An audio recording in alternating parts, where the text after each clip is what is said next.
Hey there, I'm Sir Classy and welcome to another tutorial on SCtuts. And in this tutorial I'm going to show you how to make a davido and focalistic style Amapiano beat in FL Studio.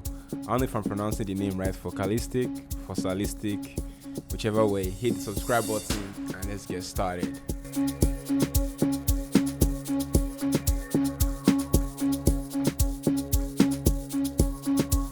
Alright, so before we get started, I want to tell you two things. First of all, the sound kits used for this beat will be available in the description. You can download it for free. And secondly, join my Telegram community for absolutely free for free monthly master classes held live on Zoom. You can also get free sound packs, sound kits, loops, and so much more. You can even talk to me one-on-one in the community and also send in your song for review. Alright, now let's dive into the tutorial. Alright, so I'm going to play the beat and you're going to hear how it sounds, and then we're going to take it apart.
Alright, so let's break it up.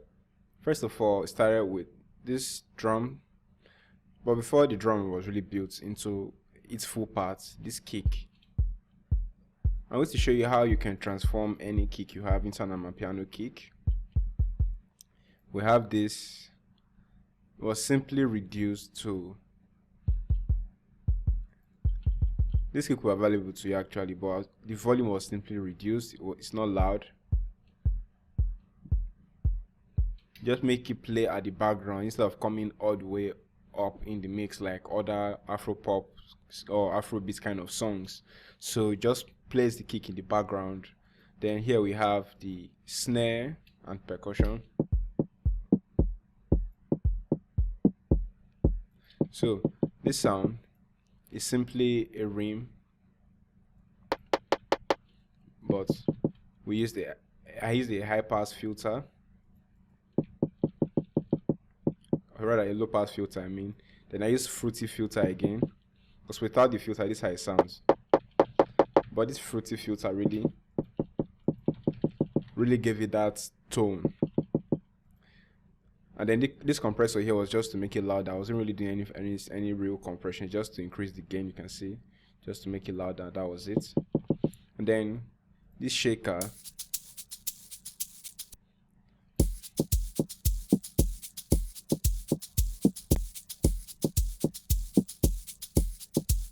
that was pretty much it for the main drum idea. Then there was a snare playing at the verse.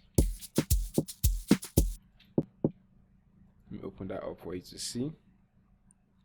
It's this snare and this snare, both layered.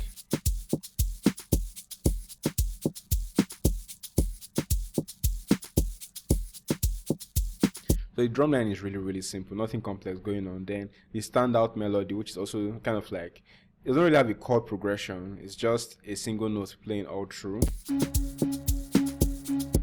And the root key of this is actually, I think, A sharp minor. I think that was the root key of this song, or yeah, I think it was A sharp minor. So that was the root key of the song, but it was transposed to key C. So I transposed it to key C because I only play on key C. So this is a layer. So let me turn all of this off. This is how the original thing sounded.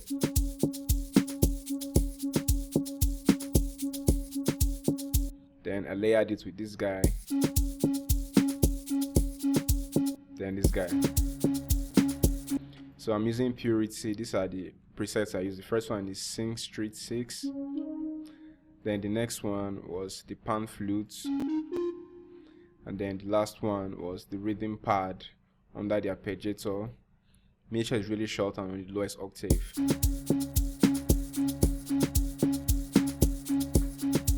And that's literally what played from beginning to the end of this beat. Nothing more. Every note that came was just on that key C.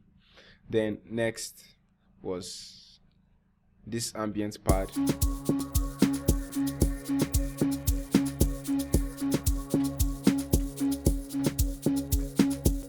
This ambient pad just played using Cog Extreme, and this is the presets. Virtual Traveler. You can search for the presets in Cog Treating to find this Virtual Traveler. This is how it sounds like.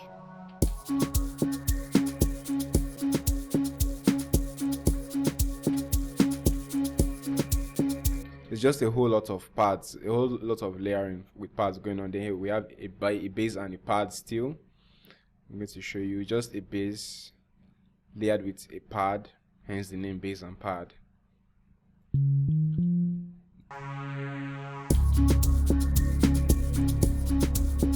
This is a very low octave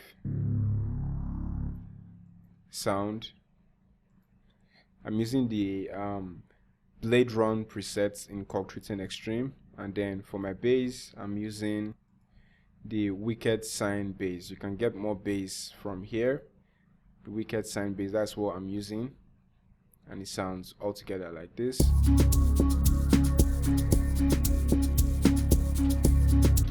And then there were some other melodies that came.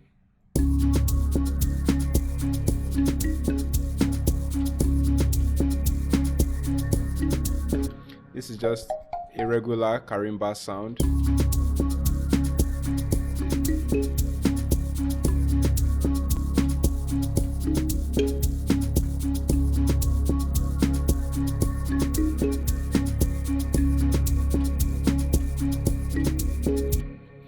So aside from that, every other thing that followed was strictly ambient pad.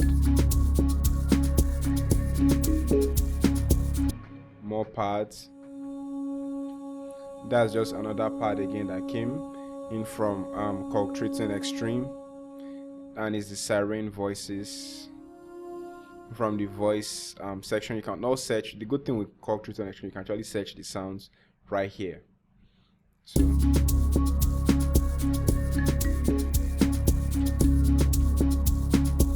then right here I have the synth sound.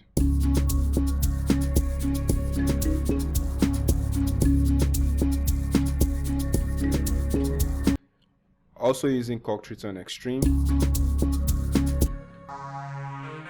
Still the Blade Run.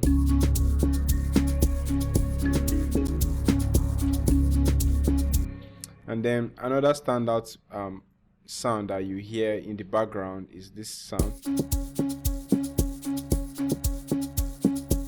That is this sound right here.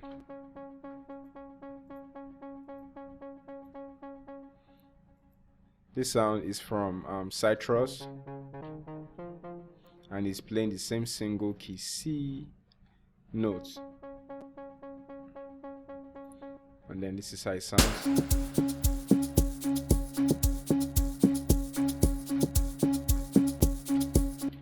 And then the most interesting part, which is the log drum.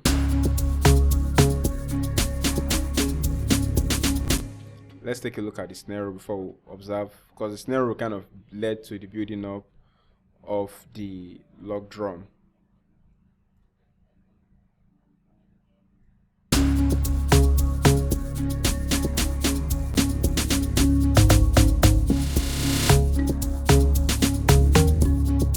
You can see I did this fade right here to give you that drum roll sound, because when you're actually playing a drum roll, the velocity increases the more, like the longer the longer the roll sustains. Either increases or it starts at a very high sound and then reduces drastically. It doesn't stay constant all through most of the time. And then now we have the log drum sound. It's a very simple sound actually, but it sounds much more complex than it really is. Really simple sound.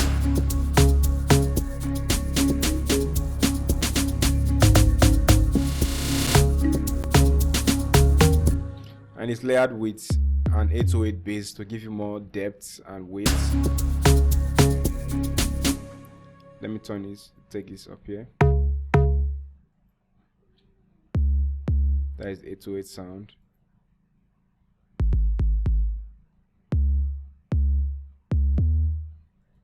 So it gives it that full weight.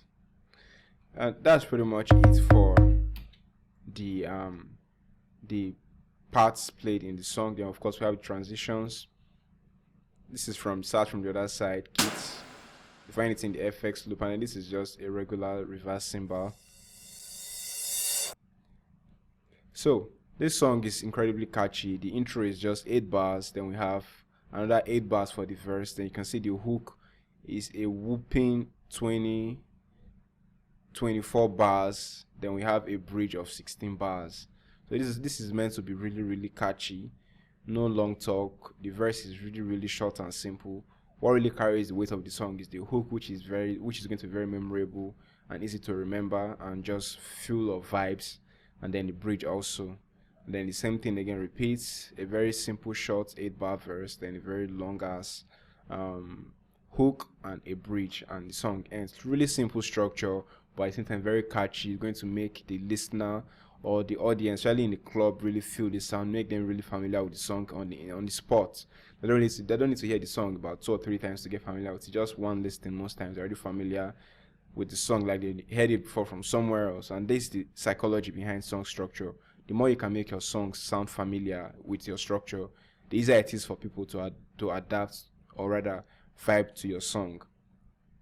Alright, now, if you found this tutorial helpful, don't forget to leave us with a thumbs up and hit the subscribe button so that people that need this video can easily find it right here on YouTube.